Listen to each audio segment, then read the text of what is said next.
Today this will be a relatively short video because after the dramatic events of the last few days with the fall of the important town of Popasna in the Donbass to the Russians, we are seeing still basically a redeployment of forces by the two militaries, the two armies, as they each prepare for what will, I suspect, be the latest blow in the incremental collapse of the Ukrainian forces in the northern Donbass. Now, I would, in light of that, as these redeployments occur, obviously information has slowed, the amount of information has slowed, though we still get news that the Russians and their allied forces are continuing to capture villages and settlements, tightening the encirclement of the Ukrainian forces in the Severodonetsk, Lysychansk conurbation. Now, I've also seen a suggestion that the total number of Ukrainian troops in Severodonetsk and Lysychansk, the garrison there that's been fighting to defend these two towns, is roughly 8,000, which would be analogous to the 8,000 Ukrainian troops that the Russian Defense Ministry has said were stationed in Mariupol at the beginning of the siege of that town. So it looks as if a second encirclement or tight encirclement of a Ukrainian force similar to the force that was garrisoning Mariupol is in the process of taking place, with Ukraine looking likely within some days, weeks, to lose more of its best troops defending a place, the Severodonetsk, Lysychansk conurbation, which, if you look at the various situation maps, was clearly something of a salient. It was already heavily surrounded on multiple fronts by the Russian military and the allied forces from the Lugansk militia. And as a result, it was always also, it seems to me, undefendable.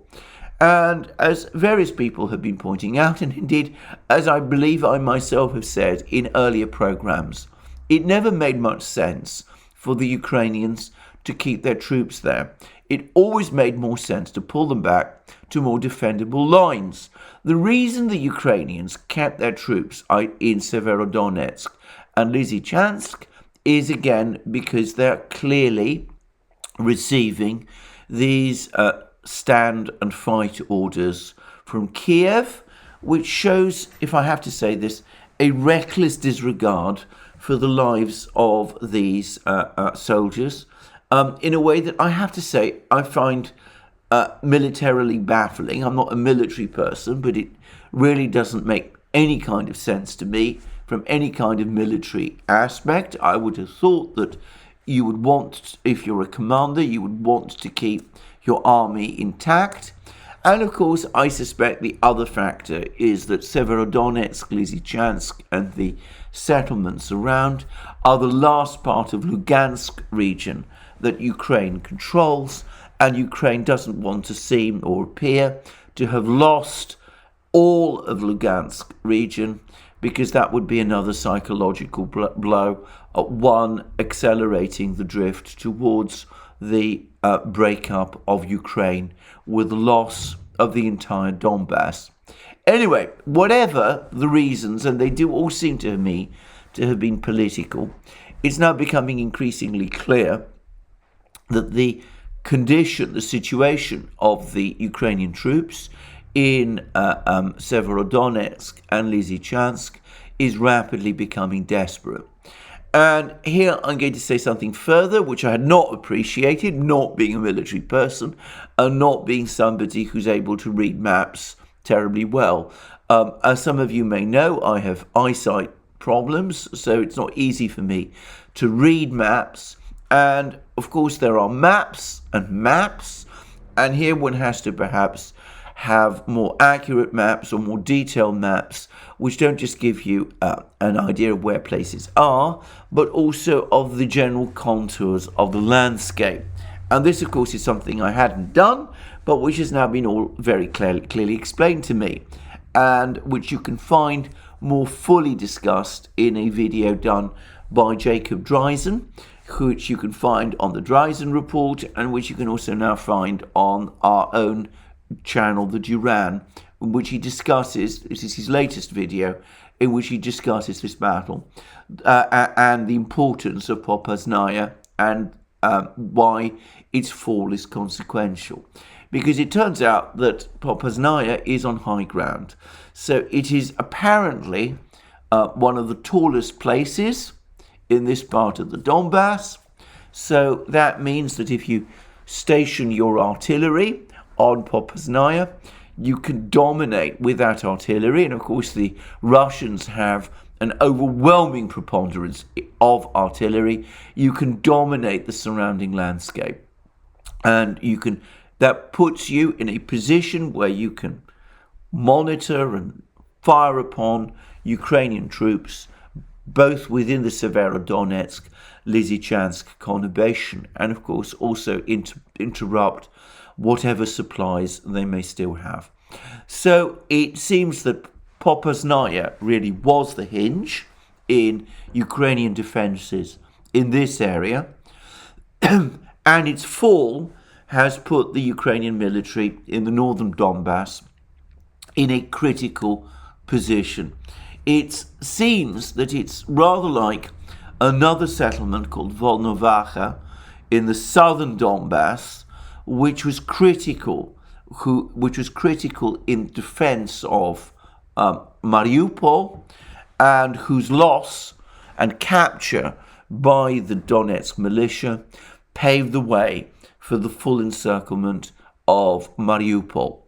So this gives us a sense of where the fighting is going. Now, I doubt that the siege of Severodonetsk and Lysychansk will be as protracted as the siege of Mariupol, because these are all industrial regions. It seems that there is not these huge factories and with their networks of tunnels in these two cities as there were in Mariupol. There is no exact analogy of the giant Azovstal steelworks, which was turned into a veritable fortress.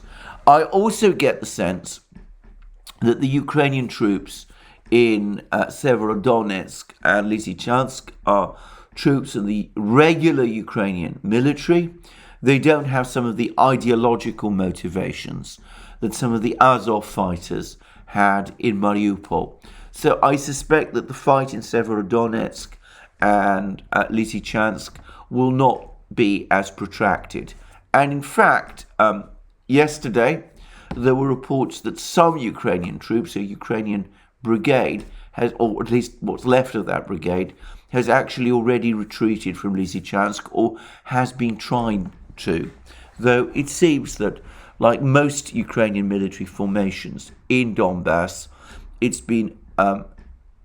suffered heavy casualties and is essentially not in any very strong position to continue the battle. So a critical situation for the Ukrainians in Lugansk region. Indications, in fact, that Ukrainian defenses in the Lugansk region, in what's left of them, in the Severodonetsk, Lysychansk area, are now in the early stages of what looks like an inevitable collapse.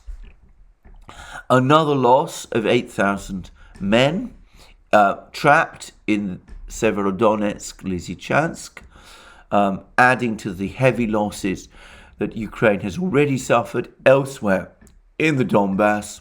And of course, once Severodonetsk, Lysychansk are cleared, and have fallen under the control of the Russians and their allies, that will in time release more Russian and allied troops to continue the offensives elsewhere. And it seems to me that when one looks at the overall situation in Donbass, it's increasingly clear that even in southern Donetsk region, there are, by the way, reports that the Russian offensive to cut the road between the town of the important city of Zaporozhye, and the Ukrainian forces stationed opposite Donetsk, that offensive is developing and may achieve some kind of breakthrough before very long, though it is apparently meeting intense Ukrainian resistance. But anyway, my overall sense is that before very long, we're going to start to see the whole position of the Ukrainian army start to crack and perhaps retreat to the extent that they're still possible. It may not be easy for Ukrainian forces to retreat in Donbass, given that the sky is completely controlled by the Russian Air Force over Donbass. Anyway, given that that is so, I suspect that the Ukrainians, this is my guess again, I'm not a military person, but I would not be surprised if eventually Ukrainian forces try and concentrate in Slavyansk and Kramatorsk and try to make what would in effect be their last stand. Anyway, talking of last stands, yesterday we had reports that all the civilians had been evacuated from the Azovstal steelworks. Today, the fighters who are still there have once again claimed that there are still perhaps 100 of these civilians still in the Azovstal steelworks. I am completely unsurprised by this, but regardless, one thing seems indisputable, that these troops in the Azovstal steelworks in Mariupol are indeed now running out of food. And one does wonder how much longer they can keep fighting, they can keep going. All of the reports are that heavy shelling now as Azovstal and bombing of Azovstal by the Russians. And a journalist, Patrick Lawrence, has actually visited some areas of the Azovstal factory which have been captured by the militia of the Donetsk People's Republic and by the Russian military. So one way or the other, that first cauldron within the Donbass, within the larger cauldron, operational encirclement, if you like, in the Donbass, that first cauldron, which is Mariupol, it seems to me is likely to be finally and fully extinguished before long, and it's going to be joined by a second cauldron, the one in the Severodonetsk, Lysychansk conurbation. And in both cases, this has happened because the Ukrainian government, the Ukrainian authorities, refused to do what I would have thought any responsible commander should do, which is to retreat from undefendable positions. They've thrown away, or are throwing away, the lives of their men to hold on to places which they cannot realistically be expected to defend successfully. And the Western media and Western governments, instead of criticizing them for doing this, are cheering them on. Well, on that topic, the remaining fighters in the Azovstal steelworks gave a press conference, a virtual press conference, in which even the Financial Times conceded that they made extremely scathing criticisms of the Ukrainian government, of the way they'd been betrayed. They spoke about the cynicism with which they'd been treated, and they're clearly extremely angry as they face the inevitability of either death or surrender. And I wonder how long it will be before other Ukrainian troops in Donbass start to think or feel the same way. If, of course, it is correct that they're being deceived about the progress of the war, then of course that will make their anger about the authorities in Kiev that are ordering them to hold out in undefendable locations. That will no doubt make them more angry still. And of course, it will make the civilians, their families, angry too. And we've now started to see scatterings of protests in Ukraine. They're not big, and they're not yet such as to cause the Ukrainian government any political worries, but they may be a harbinger of things to come. So we saw a protest a couple of days ago in Kiev by family members of the fighters in Azovstal, calling on the Ukrainian government to evacuate them in some way. And that protest was dispersed by the police.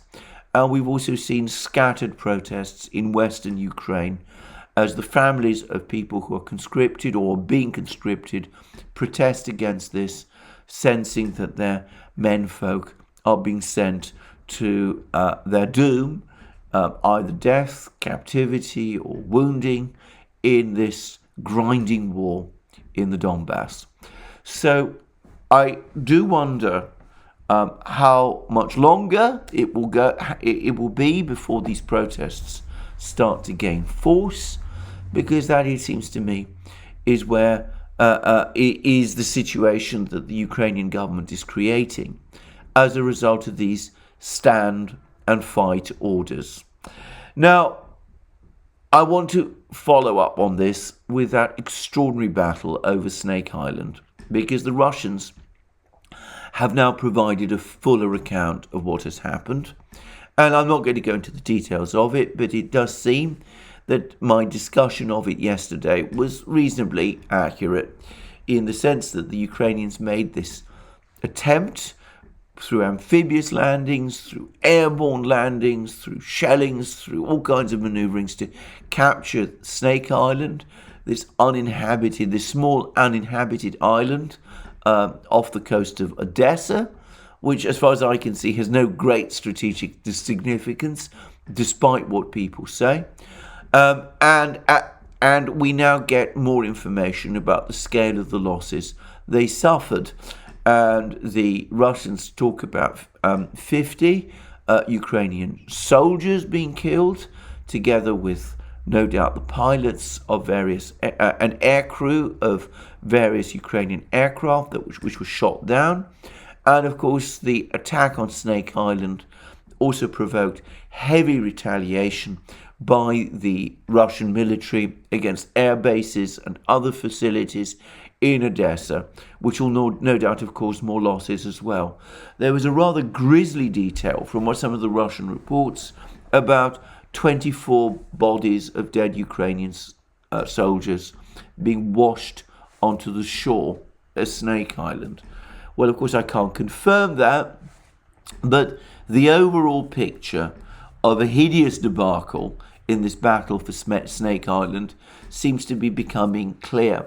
Moreover, the Russian report, and I am basing this on what the Russian Defense Ministry has published and its official translation, appears to suggest that the Russians have not evacuated Snake Island, as was previously alleged, but have maintained some sort of physical presence there. Well, I can't confirm that, and maybe one shouldn't read too much into the exact words of what the Ministry of Defense in Moscow is saying. But one way or the other, this was a debacle.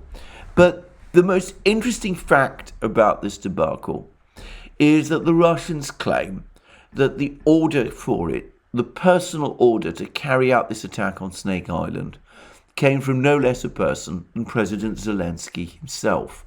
Apparently, he instructed his military chiefs in Odessa to launch this attack on this island. Now, as far as I'm aware, President Zelensky is as uninformed, as inexperienced, as ignorant of military strategy as I am. I don't see on what possible basis he is the person to give direct orders to soldiers in battle. I accept that he's apparently presumably getting advice from the Ukrainian General Staff, and the Russian Ministry of Defense also spoke of the fact that there were British and American advisors who also assisted in the planning of this disastrous affair.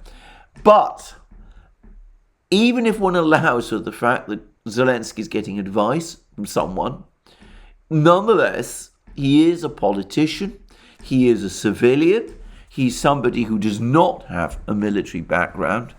I don't think that he should be playing any part in giving instructions, giving orders to the military, any part in deciding anything of operational significance.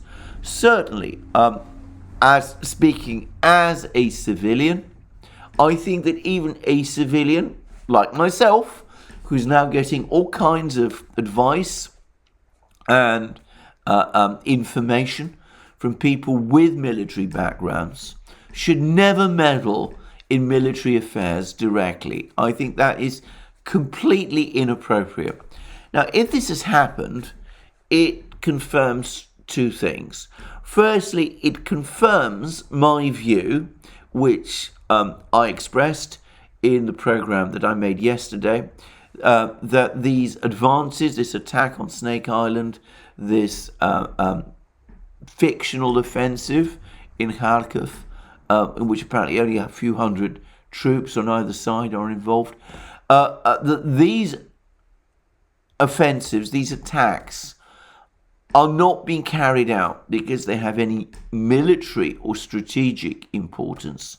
They are essentially PR exercises carried out for political reasons. In the case of the Kharkiv offensive and the attack on Snake Island, presumably to disrupt or spoil the atmosphere for Russia's May 9th victory parade. So, if Zelensky is involved, then again we see that brave men are being sent into battle, not in order to achieve military objectives, but in order to achieve not even political objectives, but if you like, PR objectives.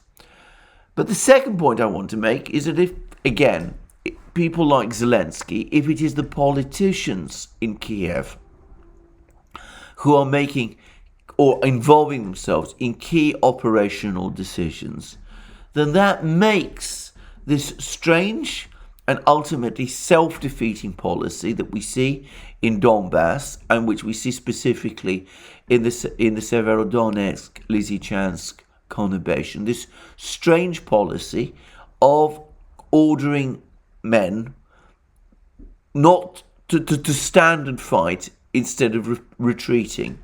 There was opportunities offered by the Russians to remove the garrison from Mariupol, but Kiev rejected them. And I suspect there would be similar opportunities to do something similar with respect to the garrison in Severodonetsk and Lysychansk, though I have to say, my sense increasingly is that the Russians are becoming less and less keen to negotiate withdrawals in the way that they once were. But regardless, the fact remains, men are being ordered to fight in impossible battles, in impossible circumstances where they are about to lose. And if politicians, people like Zelensky, are making the decisions, well, it begins to become clear why. Now, ultimately, a war which is being fought by professionals on the one side and by amateurs, and Zelensky has to be an amateur, on the other, can only have one outcome. And whilst I'm on that topic, let me reiterate again, all the troops that are involved on the Russian side, in the Russian military, who are fighting in the Russian military are professional contract soldiers. There are volunteers as well. And of course, the militia from the Donetsk and Lugansk People's Republics, to a certain extent, are mobilized so that there is an element of conscription there. And of course, the Chechen fighters are also volunteers in some form. But overall, the bulk of the forces in Donbass, at least the Russian forces, are professional soldiers. Ukraine, it is Ukraine that is actually throwing conscripts into the battle. Something which, as I said, I don't think is well explained or clarified by the Western media. In fact, when I read the Western media, one gets the sense that the conscripts are only Russian. And it's somewhat elided that, in fact, the Ukrainian army, much more so than the Russian army, is a conscript army. But anyway, regardless of that, what we see is that amateurs seem to be running the Ukrainian side of the war, and conscripts increasingly seem to be fighting it. Now, Ukraine does have some professional soldiers, but my sense again is that a lot of them, most of them, the greater part of them, have been allocated to Donbass, where they have been stationed on the front line and are exposed to these stand and fight orders. So what the amateurs in Kiev are doing, or so it seems to me, is not just throwing away the lives of soldiers to no useful purpose, which I find deeply immoral and profoundly wrong, but also, and perhaps more seriously, throwing away the lives of Ukraine's best soldiers, which is not just immoral, but also ultimately self-defeating. It takes away that cadre of professionals without which a modern army cannot fight. Anyway, that's, it seems to me, the overall military situation. I suspect it will take some weeks before the forces in Severodonetsk, Lysychansk capitulate. The Ukrainian military so far is accepting orders from Kiev. There's no sign that any Ukrainian unit has disobeyed orders that come from the government in Kiev. So I suspect that if they're given orders to fight, to hold out in Severodonetsk, Lysychansk, especially if these orders are supported by promises of relief, a relief which will never come, well, I suspect that those troops will fight on in Severodonetsk and Lysychansk. And it will be a disaster for Ukraine because these brave men will either die or be captured or will be wounded. And of course, it will be a human tragedy as well. But that's what happens when wars are fought in this kind of way. Anyway, that seems to me a reasonable summary of the situation on the Ukrainian battlefields. Meanwhile, the European Union, as we've also discussed, Alex Christoforou and I have recently discussed in a program which will be shortly up on the Duran. Meanwhile, the European Union seems to be determined to press on with its own economic self-destruction. So the European Commission seems to be determined to press forward with its plan to stop Russian oil imports. This is happening even as the Russians have apparently been successfully negotiating new oil deliveries to various East Asian countries, including China and India, but no doubt there'll be others as well. And rather bizarrely, the European Union has dropped a prohibition against tankers, EU tankers, shipping Russian oil. Now, I have a personal interest in this because most EU tankers, or most ships, which are tankers, which are part of the European merchant marine, are actually Greek, or at least they're owned by Greek ship-owning companies. I believe something like 2/3 of them. And apparently, what happened was that these shipping companies strongly objected to any such idea that they be prohibited from shipping Russian oil. And they were backed by the Greek government, and the EU Commission caved. So it does show that when some governments take a strong line on a policy like that, the EU Commission can pull back. They're not going to pull back, though, or so it seems, on the Russian oil import ban. And I suspect that in some form they're going to get it. So we're going to have the absolutely ludicrous situation where the European Union cannot access oil which is transported by its own ships, even as it experiences ever greater oil and fuel shortages within the Union, within the territory of the European Union. Now, if you can explain the logic of this to me, please do, because I can't understand it. I will be reading on the threads to find out what the logic is and how people explain this, I think, frankly, bizarre decision. But it's actually even weirder than this, because the reality is that European governments are going to need oil, and they're not going to get themselves into a situation where there is really no oil, or whether there are really big oil shortages in the European Union, such as would affect garages and petrol stations, and create queues and create shortages of diesel and all of this. So they're going to have to buy the oil from someone, and especially the heavy crude oil, which is so important for diesel oil. So whom are they going to buy it from?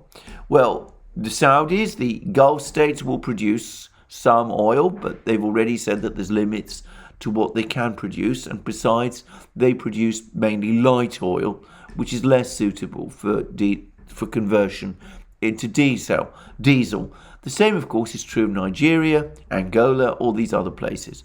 So, what they're actually going to do, I say this with total confidence, is that they're going to buy Russian oil. But of course, they're not going to buy Russian oil directly from Russian oil companies.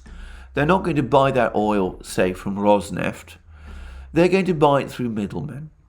They're going to have this oil, if you like, laundered through the system until it arrives in Europe, and the Europeans will then pretend that it's no longer Russian. And of course, the aspect of this, which makes it even more bizarre, is that as this oil gets laundered, it will remain on the same ships. Because anybody who has had any experience in the shipping industry, which, by the way, I've done, though not to a very great degree, but I am fairly familiar with shipping law, and I remember how, I know how it works.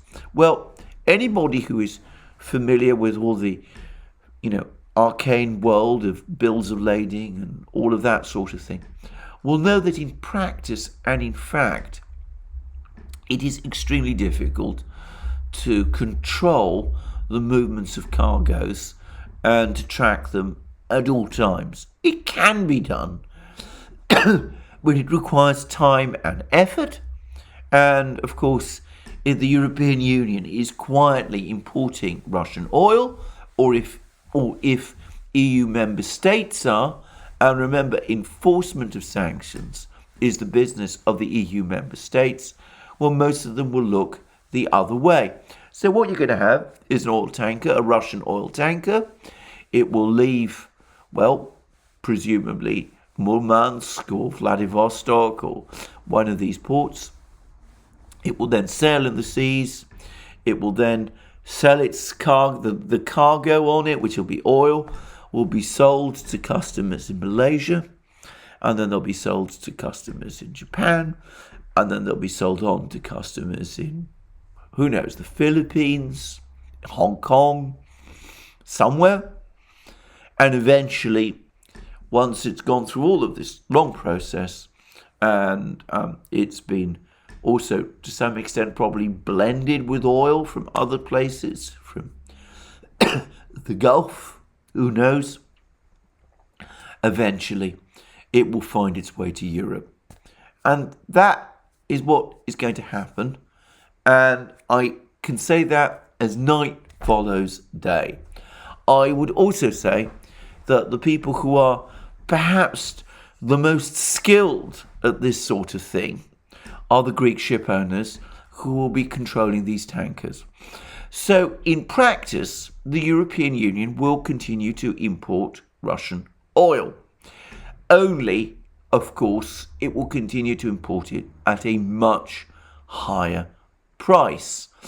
Because, obviously, if you're going to launder oil in this elaborate and complicated way, and I've made it far simpler, much simpler than it really is. But if you're going to do this, then believe me, the price of that cargo is going to multiply and increase, well, by orders of magnitude. But that's what's going to happen. So, we're going to have sanctions on Russia to prohibit the export to the EU of Russian oil. There will presumably be some restrictions, some restrictions on these sanctions, some provisions to allow Hungary and Slovakia and Bulgaria and all of those to continue to import Russian oil directly from Russia, as they're doing at the moment, at least for a while. But overall, we will probably be getting this sanctions package. But in practice, we will still be importing Russian oil. Only we are going to have to pay much more for it than we probably would have done previously. Of course, it's not the Russians who will be pocketing the extra price, though they will be pocketing some of it, because in a time of oil shortage, the price of oil will always be higher than it would otherwise have been.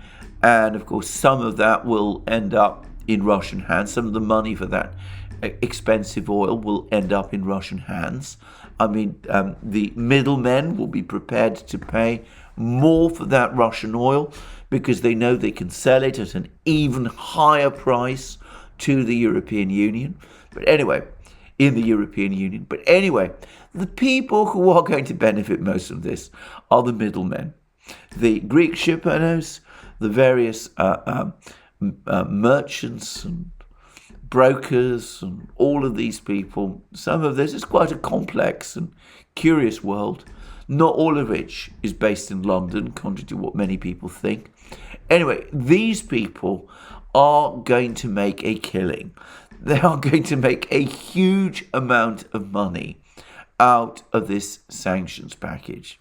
So the Russians will get some money for their oil, the middlemen will get a huge amount of money, and the people who will be, well, frankly, made to pay will be the EU's consumers. I mean, it doesn't make any kind of sense to me whatsoever. But that is what the EU governments, what the Commission seems determined to do. Of course, it will all come with brave words about how various steps are going to be taken to prevent these transfers happening. I suspect it will be very much like what has happened with gas for rubles. Everybody, apart from the Hungarians and a few others, says publicly that they're not doing it, that they're not participating in this gas for rubles scheme. In practice, as we know, nearly all of them, apart from the Poles and the Finns and the Balts, actually are. And the same will happen with this oil trade. There'll be all sorts of people, all governments, all oil companies in Europe will be saying, oh, no, under no circumstances, we will not touch this Russian oil. And we'll be doing all these strong enforcement measures. We're going to have all these police agencies set up, more money, by the way, to spend on things like that. We'll have all these police agencies set up to track where all the oil is going, to make sure that no Russian oil reaches the EU. And in practice, they will all, in reality, look the other way, even as that oil comes to the European Union. Well, I don't, as I said, again, see the logic of any of this. It doesn't make any sort of sense to me. But, as I said, where there is demand, sooner or later there is supply, especially if the supply is available. And given that the EU needs heavy Urals crude, the EU is going to get heavy Urals crude, except, of course, it's going to pay much more for it than it would otherwise have done. Well, if that's a rather cynical take, believe me, it's based on experience. I've seen these things happen before. I was obviously not personally involved, but I heard lots of stories about what was happening with Iranian oil, for example, and Iraqi oil before that. So, you know, this is not something that I'm talking about which I don't already know quite a lot about. And by the way, it seems that Russian oil production, after a steep fall in March, is now growing again, which perhaps tells you a lot about the fact that the Russians are finding customers for their oil. So, a military strategy being followed by Ukraine in Donbass, which makes no sense to me, and a sanctions strategy being followed by the EU, which also makes no sense to me. If anybody, as I said, can explain the logic of either, well, I invite you to do so in the thread to this video. Well, thank you for joining me again today. I look forward to you joining me again soon. Future programs both on this channel and on our main channel, the Duran. Remember, you can find us on multiple platforms. You can find us on Rumble and Locals. And of course, if you go to Rumble and watch any of our videos there, and you go to the red maroon button, which you'll see at the top of the video, that will take you directly to our Locals homepage, where we publish exclusive content, and where you will see that I do live streams exclusive to Locals every Wednesday at 1400 hours Eastern Standard Time. And of course, we're present on other platforms, SuperU, ODYSEE, and others as well. And of course, you can also support us via Patreon and Subscribestar. You can also come to our shop and buy the amazing things, the many amazing things that you will find there. Our magic mugs, our t-shirts, our hats, our hoodies, all those great things. And of course, if you also want to support our work, well, please remember in that case to tick the like button to this video and to check your subscription to this channel. Thank you for joining me again today. I look forward to you joining me again soon, and have a great day until then.